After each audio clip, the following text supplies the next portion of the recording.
bro. Come close over here, bro. Nigga got involved, bro. Evolve. Yeah. I'm good right here. I gotta keep my shit like this. They don't want me to have it. But I'm here, though. I'm tuned in. Just macking with my bro Mac, right? And we talking about something real. He said, I want to build on what he's saying. And what we talking about is there come a time in life where you got to put all bullshit aside and you just got to become an adult. That even got to do with truth telling. If you see something on the floor that ain't yours, don't put it in your pocket. You got to start with the little things first. That's how I always do. Whenever I'm trying to make changes, I look at everything I'm doing. I try to scratch shit off the list. And it's like, I feel like, because if you could knock the little things off, then when you're dealing with tremendous things like being faithful, staying away from toxic environments or having toxic people around you. I ain't gonna hold you. People, places, and things, bro. If they ain't right, they ain't right. I promise you. Shit about to be really. Being lonely, right, was like, You see what? I kept saying that. I told you for the last year. I ain't know you was on that time neither, bro. But I've been dolo with it, right? And it's like I told my mother. I said, Mom, I be bored a lot sometimes, you know. And it's like now we understand. You got our family, you got your family, but we talking about when you compare it to how you used to move, and you think about the past. It's like, I used to always have somebody around me or a bunch of people around me. And now you look up, it's like every day you dolo. But then it's like, I'd rather be dolo than you bring certain people around you. They fuck up your energy. My dolo is different, you know why? Sometimes I look up at the sky, right, bro?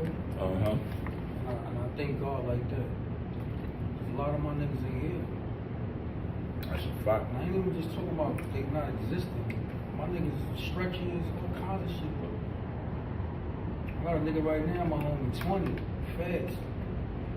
You know what 20 years in the feds is? You're not the same individual. Yo, you know what show I like that I can't watch? In my life, I can't look at nothing on TV. First of all, that got to do with jail. I can't look at it. But they got this show, like, where they let people from out here go inside of jail and experience it, right? You know why that show is dope to me? Because it's like, people out here really don't know what it's like doing time or being in there. And it's important because when you just asked me, you said, you know what 20 years is like? I'm saying to myself, yeah, because I did 5. But they don't know what 20 years is like. And that's why a lot of them fucking fall short on niggas who is. No, some niggas could build him, I'm thinking, right? Right. Some niggas could do 20 years and come out a scholar, right? Mm-hmm. But some niggas could do 20 and come out real damaged, bro. But they so stuck in that environment that it's never gonna leave them. The tactics is gonna be way different from the average tactics of a person in society. I think all of us really came out damaged because, and it's just about how damaged you are, because even us that you say you functionable, I'm functionable, yeah, manage a job, make money still in a household, family taken care of, but you know you got your you got your issues, and I got mine. Mine's be mental. Sometimes my bed might have been a little different from yours, right? Mm-hmm. You know why I'm a little sane, but it damaged me, like you said. Mm-hmm.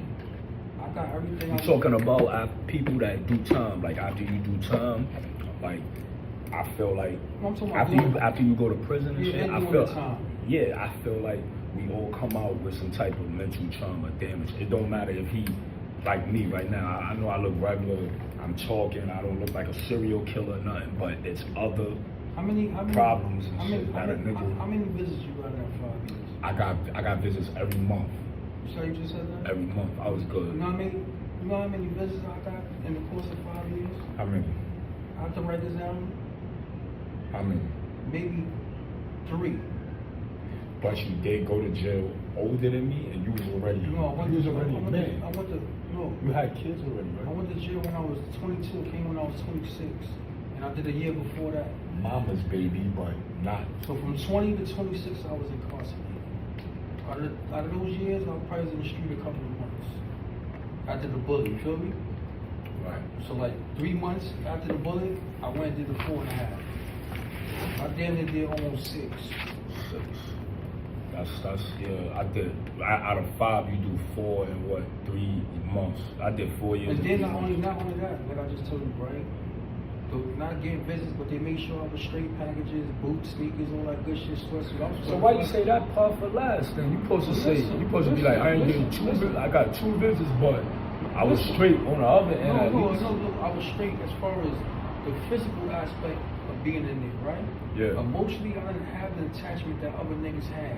They broad, they family. Got you. You understand what I'm saying? I know. The phone I know. calls. Yeah. You right. I know. You ever call home and they only want to talk to you?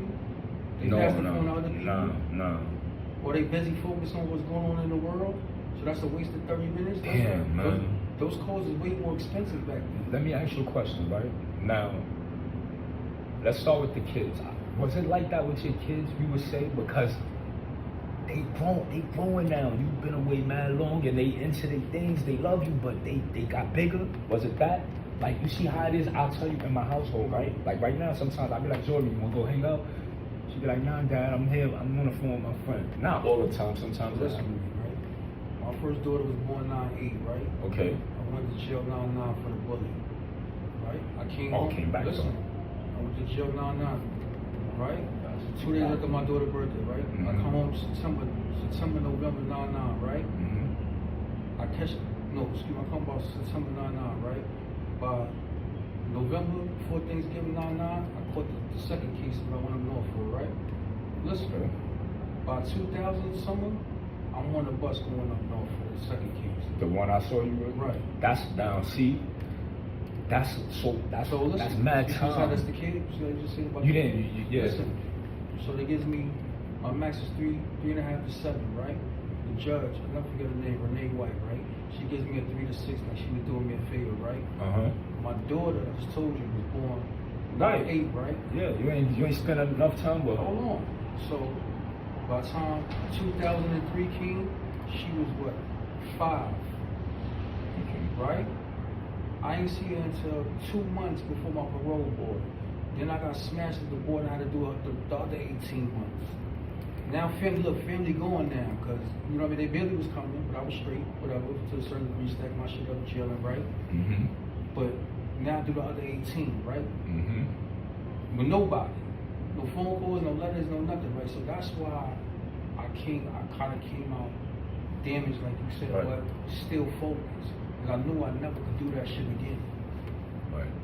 I know niggas that went home and caught situations, but they might never see the street again.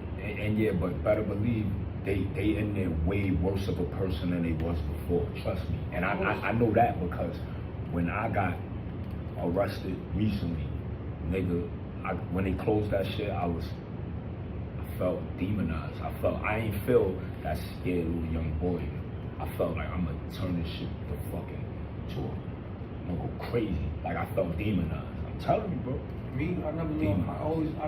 I knew it was a possibility, but once 05 came, I never went back, bro. And I ain't never going back. That shit is trash, bro. Trash. They killing niggas. They been doing it. Sicknesses, all that. Stay out of listen. My advice. Work. Please, man, stay out of jail if y'all don't have to. Y'all YNs, please stop walking around. You just said that on the news. Young nigga in the Bronx killed the girl, 16, he 14. Who? Some young kid, just yesterday, 14 years old, in the Bronx, shot the girl in the school down here, 16 years old. 14-year-old boy, shoot that, yo. Oh! And 9-2, when I Ooh, went that to shit just gives me mad. You think different when you got a daughter. I started my shit in Spofford, right? My first ever incarceration, 2 weeks, right? Yeah. In 91, 92, when I went, I forgot which year it was. My nigga, every nigga in Spofford had a body. Wow. So even today, this is going on. Yeah, that's what I'm trying to say. Like, y'all YNs, I know y'all playing these games. These shits got y'all highly on some combat mode. Y'all gotta stop. Yo, listen, that shit is trash, bro.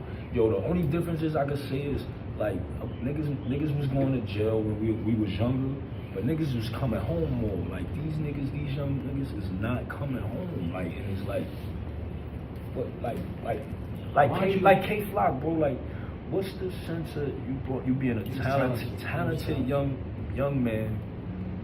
You got all your limbs. You smart. What up? Oh, you fuck with the other homie from Philly that they just killed that was on Funk Master Flex? All of these niggas, they getting these deals, they getting this money, and they just throwing it away, man. Like, y'all really gotta stop. You ain't gotta front for nobody, bro. Listen, if you show a nigga in a situation like, yo, I ain't have to kill him, and I didn't kill him, the rest of them gonna follow suit, cause half of them don't wanna do it neither.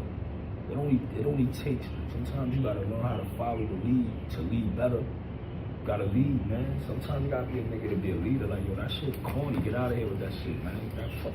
Like, I'm more president. Thank God I'm alive, man. Respect. Thank God to be alive and stay out of jail, bro. For real. It's the last one, bro. I should vote.